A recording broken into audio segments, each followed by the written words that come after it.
Pemirsa, kita lihat di layar kaca, ini pernah disampaikan oleh Ketua KPK, Firly Bahuri. Kami tegaskan, bagi yang melakukan korupsi dalam suasana bencana tidak ada pilihan lain, yaitu menegakkan hukum tuntutan pidana mati. Itu yang sempat disampaikan pada saat awal kasus ini tentunya. Tertangkapnya mantan Menteri Sosial Juliari Batubara. Nah, ini kembali lagi ada pernyataan, kembali saya ingatkan, jangan pernah berpikir coba-coba atau berani korupsi dan bansos. KPK pasti akan mengambil opsi tuntutan hukuman mati. Baik, ini merupakan pernyataan tertulis dari Ketua KPK Firly Bahuri. Pak Fikar, tadi kita sudah mendengarkan ada pertimbangan-pertimbangan yang seharusnya ini bisa memberatkan tuntutan dari jaksa penuntut umum disampaikan oleh Mas Boyamin. Faktor-faktor pemberatan termasuk diantaranya adalah Juliari Batubara tidak mengakui. Ada juga mengenai pasal-pasal yang digunakan yang harusnya juga menjadi tinjauan lebih lanjut lagi. Menurut pandangan Pak Fikar mengenai hal ini? Iya, saya kira korupsi yang dilakukan oleh seorang yang mempunyai posisi ya dan kesempatan yang lebih dari orang lain ya seharusnya itu menjadi pemberatan gitu ya. Posisi dia sebagai menteri saja sebenarnya itu sudah kita istilahnya nggak usah ngomong apa-apa, dia kalau melakukan korupsi seharusnya dia dituntut paling berat karena kewajibannya adalah dia dengan dana yang ada, dengan kewenangan yang ada ya justru digunakan untuk sebesar-besarnya kesejahteraan rakyat, sebesar-besarnya program-program yang membangun rakyatnya. Tetapi justru kalau kemudian di situ terjadi korupsi, maka apa yang terjadi adalah sama dengan jeruk makan jeruk ya, bukan ya? Makan rubah sendiri gitu. Yeah. Artinya korupsinya bukan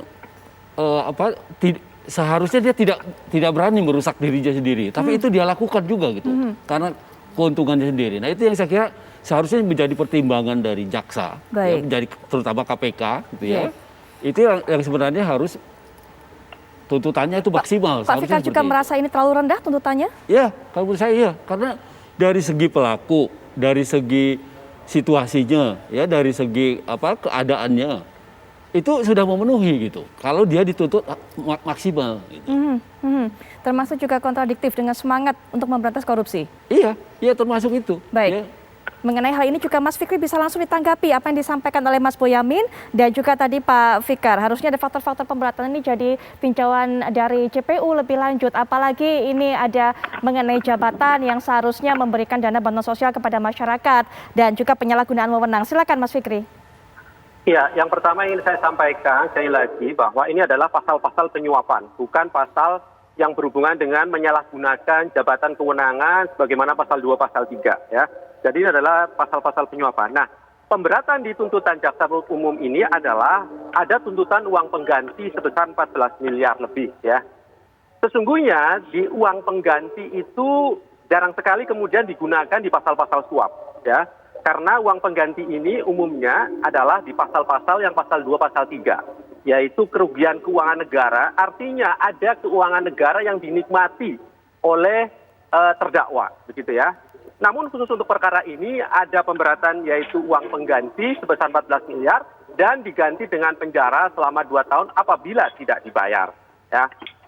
Namun demikian tentu jaksa penuntut umum mempunyai landasan yang kuat bagaimana kemudian dari fakta-fakta persidangan sehingga di akhir persidangan ini kami menuntut adanya uang pengganti yang harus dibayarkan kepada negara.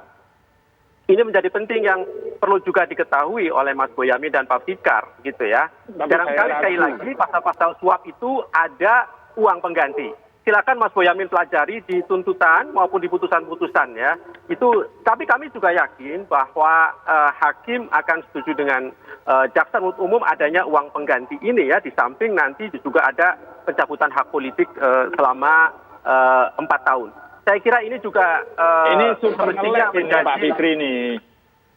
Pak Fikri ini super ngeles. Kalau uang pengganti itu kan memang karena tidak bisa disita waktu OTT, otomatis uang pengganti lah Pak Fikri, jangan dikatakan bukan menjadi faktor pemberat. Dan meskipun pasal 18 ancaman hukuman seumur hidup Pak Fikri.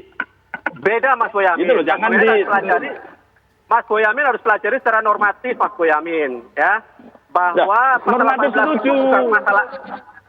Pasal 18 bukan ancaman mengenai hukuman seumur hidup. Mas Boyamin harus pelajari itu, ya. Itu adalah hukuman tambahan, Mas Boyamin, ya. Pasal 18 Loh, itu lah adalah iya. hukuman tambahan.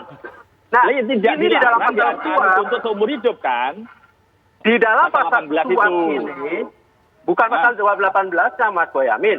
Pasal 12 huruf A atau B memang benar ancamannya seumur hidup. Tapi pasal 18 itu adalah pidana tambahan dan jarang sekali diterapkan untuk pasal-pasal. Loh, tapi kan juga tertentu dituntutkan saja. dan didakwakan Tetapi- juga Pak Fikri. Gitu loh, ngapain kalau Betul. tidak dipakai? Tetapi Itu. pasal 18 itu adalah pada umumnya di pasal 2, pasal 3 yang berhubungan dengan kerugian negara sehingga ada uang pengganti terhadap keuangan negara yang dinikmati oleh terdakwa. Ini pasal Ini 2. perdebatan yang Gitu ya. bolak-balik aja. Ini yang- Tapi prinsipnya ini yang begini perlu Pak kami- Fikri. Ini yang perlu kami sampaikan, Mas ya. Boyamin. Hmm. Ya, silakan Mas Fikri. Silakan dikaji mengenai ini, gitu ya. Baik. Sehingga kemudian terobosan bagi jaksa untuk meminta kepada hakim uang pengganti uang suap. Baik, Mas Fikri. Tentu selain uang yang ditemukan dalam OTT, ya. Ya, baik. Mbak Putri, ini selain uang yang ditemukan dalam OTT. Kalau dalam OTT sudah menjadi barang bukti dan tentu pasti Tapi dirampas. saya sebagai detektif partikelir, saya meragukan ini independensi jaksa penuntut umum untuk menuntut ini.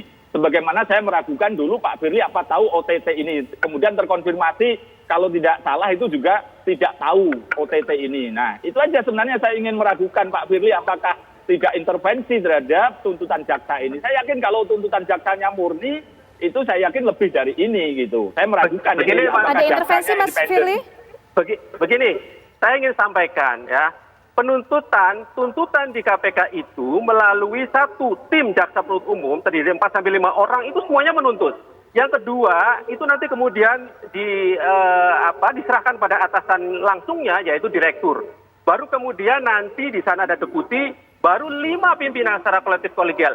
Artinya ada 8 orang setidaknya yang melakukan penuntutan terhadap seorang terdakwa, gitu ya. Boleh Sehingga dibuka sangat susah usulan sekali, JPU berapa Pak Fikri? sangat susah sekali kemudian bahwa ada intervensi, ada berminta karena ada 8 orang di sana. Ya, belum itu 8 orang, jaksanya aja lebih dari 5 sampai 6 orang semuanya melakukan tuntutan, begitu. Artinya Boleh apa? dibuka usulan Seobjektif JPU mungkin. berapa Pak Fikri? Boleh dibuka usulan JPU berapa Pak Fikri? Saya kira bukan waktu dan tempat yang tepat Mas Boyamin, ya, untuk Baik. membuka ini. Mas Ya, Fikri, apalagi baik. kemudian Ya. sekarang baru dibacakan tuntutan, masih ada pledoi dan kemudian nanti ada putusan majelis hakim. Baik, Mas Fikri, silakan Saya Mas kira Boyamin ini singkat. bentuk profesional, Mas Boyamin. Kami Ya. tidak akan membuka di forum ini tentunya. Baik, Mas Boyamin silakan singkat terakhir. Iya begini, saya pasti akan menyiapkan pra-peradilan terhadap penyelidikan yang pasal 2, pasal 3. Karena ini untuk menagih janji Pak Firly yang akan menuntut hukuman mati. Malah justru itu aja, karena ini perdebatan tuntutan ya seperti itu tadi. Penggunaan pasal 18 juga seperti tidak dipertimbangkan lagi. Kan nggak ada gunanya perdebatan ini. Saya hanya mau menagih itu karena prosesnya inilah yang kita tunggu. Pengenaan pasal 2, ayat 2 berkaitan dengan Baik. korupsi, pasal 2, pasal 3 yang dalam keadaan bencana. Ini apakah berani nanti ada keberanian dan Pak Firly itu karena laki-laki, kejantanan Pak Firly untuk menuntut hukuman mati. Baik, Itu Mas aja. Boyamin. Makasih.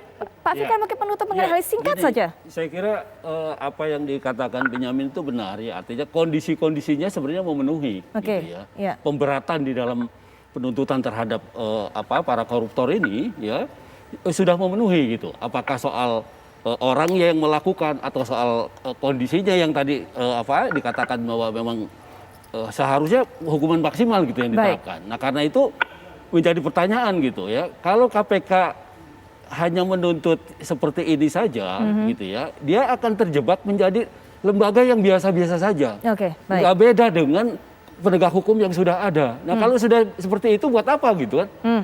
Serahkan aja kepada penegak hukum yang sudah Baik. ada. Seharusnya KPK itu punya terobosan-terobosan gitu. Ya, baik. Justru dari KPK itu diharapkan penuntutan korupsi itu akan menjadi satu modus yang kemudian bisa sedikit demi sedikit menghentikan orang untuk berani untuk Baik. korupsi. Itu Baik, sebenarnya yang harus Pak Fikar, nanti mungkin singkat terakhir dari Mas Fikri. Ya, begini. Saya kira proses penegakan hukum itu tidak bisa diperbandingkan ya, karena fakta-fakta perbuatan seorang terdakwa itu pasti berbeda antara satu perkara dengan perkara yang lain. objektivitas menjadi penting bagi jaksa penuntut umum ketika kemudian menuntut seorang terdakwa, karena tujuan dari penegakan hukum tentu bukan balas dendam, tetapi kemudian ada kemanfaatan dan keadilan. Itu yang menjadi kunci. Karena itu undang-undang ya itu membedakan korupsi yang dilakukan oleh orang biasa dengan korupsi yang dilakukan oleh pejabat yang punya kekuasaan. Itu undang-undang membedakan gitu. Kalau perlakuannya sama, buat apa ada pembedaan seperti itu? Gitu. Kami memahami itu Pak Fikar dan Pak Boyamin ya. Sekali lagi ini adalah pasal-pasal penyuapan, bukan pasal 2, pasal 3. Kalau diperbandingkan dengan kasus Asabri dan lain-lain, ya jauh berbeda karena itu pasal 2, pasal 3 berhubungan kerugian negara. Ini bukan berhubungan dengan kerugian negara, begitu loh. Sama aja suap juga korupsi, Pak Fikri.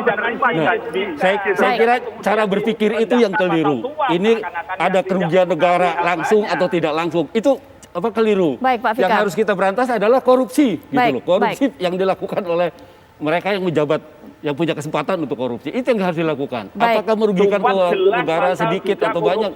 Saya kira itu nggak ada Baik, Pak Fikar, Mas Boyamin dan juga Mas Ali Fikri, mohon maaf karena waktu juga yang membatasi perbincangan kita mengenai tema ini. Tapi terima kasih Mas Ali Fikri sudah berkenan untuk meluangkan waktunya dan juga terlibat dalam perbincangan ini. Mas Boyamin juga terima kasih untuk waktunya. Pak Fikar masih bersama saya, nanti kita akan bahas mengenai tema lainnya. Sekali lagi terima kasih Mas Fikri dan Mas Boyamin. Selamat malam. Wassalamualaikum warahmatullahi wabarakatuh. Baik pemirsa, saya dan juga Pak Fikar dan juga nanti narasumber lainnya akan bergabung. Kita akan membahas ini temuan di lapangan banyak sekali yang menjelaskan kepada kita begitu lika-likunya, begitu terjalnya jalan antara bantuan sosial ini kemudian bisa sampai kepada masyarakat yang membutuhkan. Kami akan bahas sesaat lagi.